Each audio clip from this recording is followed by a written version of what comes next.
welcome back to Oojamaflip Books. If you're new here, my name is Jo and I am a crime fiction, thriller, suspense, Nordic noir reader from the UK. And today I thought I would film a little haul of some of the books that I've bought in the last month, maybe 6 weeks-ish, because I found some amazing deals and I've gone a little bit crazy. That's the long and short of it. Did I need any more books given how many books I have to be read around the house? Absolutely not. But it never stops me. So yeah, just thought I would do a little haul of the bits that I've bought. So I'm going to start with the most recent purchase, as in I literally bought this last night. And it is Harlan Coben, I Will Find You. I picked this up in Tesco's. I think I've mentioned previously, we go and do our food shopping at Tesco's. If you're not from the UK, Tesco's is basically the same as Target and Walmart. I go there, get the food shopping, but the trolley sort of just has a life of its own and always goes towards the books to start with. So the last few times I've been really good and I was really proud of myself because I didn't pick any up, and then yesterday it just fell into the trolley. I have read a lot of Harlan Coben books and for the most part I do enjoy them, so I'm quite eager to read this one. My husband Andy thinks that I've picked this up already and that it's somewhere in the house. I don't think it is. I think I just looked at it so many times in Tesco's without buying it that he thinks I've bought it.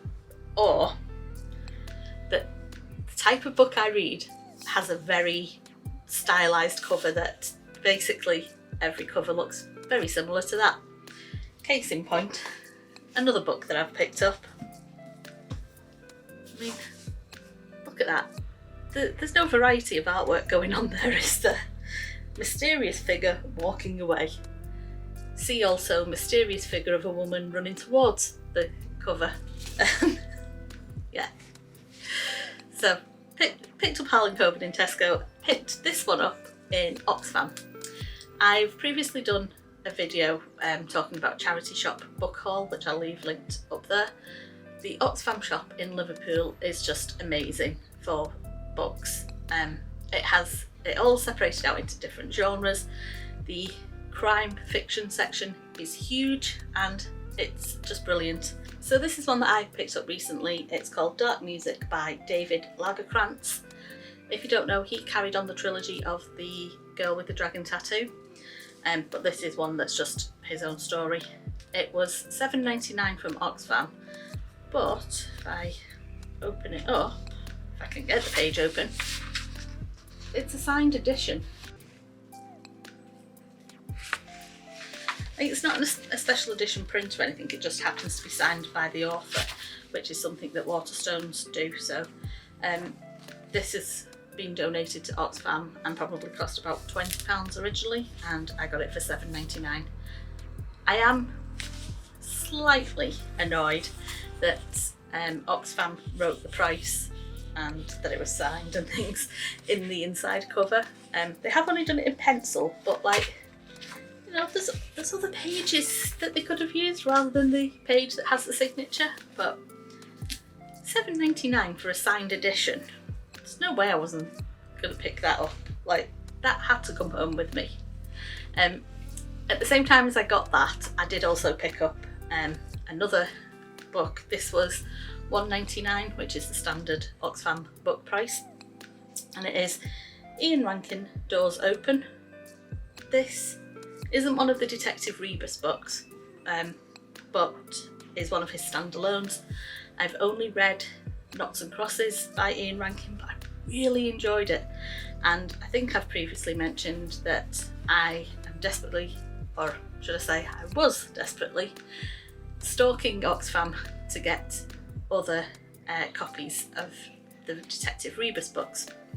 So I saw this and it's like, my luck's turning, and then realised it wasn't a Rebus book, but I picked it up anyway. And the reason that I say I was looking for the Detective Rebus books is because of an Amazon purchase that I've made. It is not the lightest. It's a whole lot of books. So, as you can see, it's books 1 to 10 of the Rebus series by Ian Rankin. They're all like cellophaned together still, but this came as a special purchase as a deal on Amazon. It was £28.89 for all 10 books, so that works out at less than £3 per book and means that I've got the first 10 in the series. Obviously I've already read Noughts and Crosses, but they now can eventually all live read on a shelf, looking very nice because they're all the same like style of book with the Rebus novel 1, 2, 3, 4, etc. along the top. So this was an absolute steal, I feel. Just considering the prices for just one of the books on Amazon was about £8 each, to get 10 for under £30, just amazing, and something that I had been hoping I would find, but I thought I'd be finding it in a charity shop of, you know, somebody donating the individual books and then I'd just buy them at like £2 or £3 each, but not arguing at all. To go with that, because obviously that's not enough books already, I have a weird thing on purchasing from Amazon. So even though I have Amazon Prime, so I'm not paying for shipping, I still think to myself, oh well, if I'm doing an Amazon order, I've got to make it worth my while, and so I will do a massive Amazon order instead of just dribs and drabs. Don't know. But basically I picked up a few more books, again that have a theme, and the theme is Alice Feeney.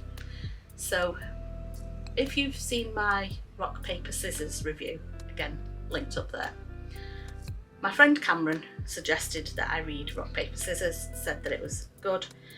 I've basically become obsessed with Alice Feeney since then, because I've now read 2 of her books, Rock, Paper, Scissors and Sometimes I Lie.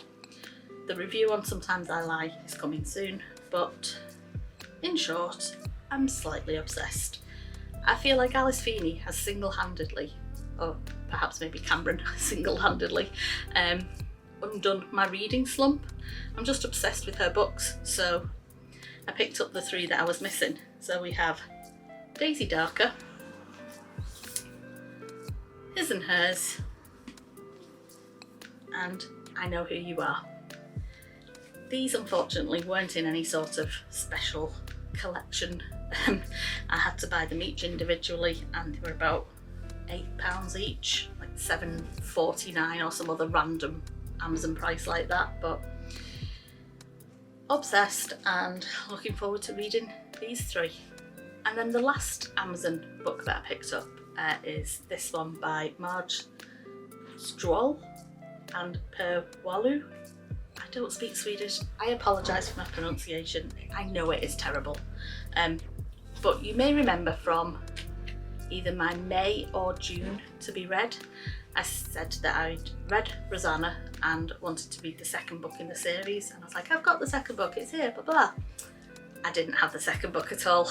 I put the book into Goodreads to start to say that I was currently reading it, and realised that I had book 3, and looked through all of my to be read piles, didn't have book 2 at all.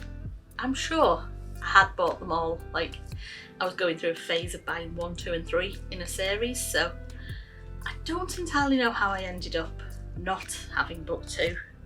Maybe I've left it somewhere or something, I don't know, but this is book 2. It's The Man Who Went Up in Smoke, and it's a Martin Beck novel because that is the main character in the series, so I do now have book 2 that I could start. And then finally I have a very little Penguin Classics book that I picked up in Waterstones. So I'm sure everyone's Waterstones is the same, where they have like the main sections, but then they have random little tables dotted around. And on one of the tables they had this book called Tokyo Express by Seicho Matsumoto.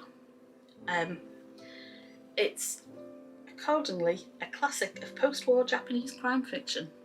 So as well as being obsessed with Iceland, I do have a slight obsession with Japan. For my honeymoon, myself and my husband went to Japan for a month. We've taken Japanese language lessons. I love everything about Japan. Mixed crime fiction with Japan, and it feels like a winner to me. So I picked this up. It's, as I say, a Penguin Modern Classics. It just sounded really interesting. Basically bodies being found with cyanide, and yeah, more than that I don't really know. It's got very tiny writing in it, I will say, so this is definitely one to be read on a train, I think, because my eyes, if I'm sleepy, won't cope with the size of the text in that. But yeah, I saw it and was like, that looks interesting. I think I had, from where I'd previously bought Waterstones books, I had enough money on my Waterstones card to cover it, so it was essentially free. So I just thought, why not give it a go? And yeah, that is all the books that I've bought in the last month or so. There's a few, so you'll be seeing reviews of these over the coming months when I get around to reading them all. But if you have read any of the books that I've mentioned, or indeed anything by any of the authors that I've mentioned, let me know your thoughts down in the comments below. And if you've an idea of which book I should read first, then let me know as well. Thanks for watching, and I'll see you next time. Bye!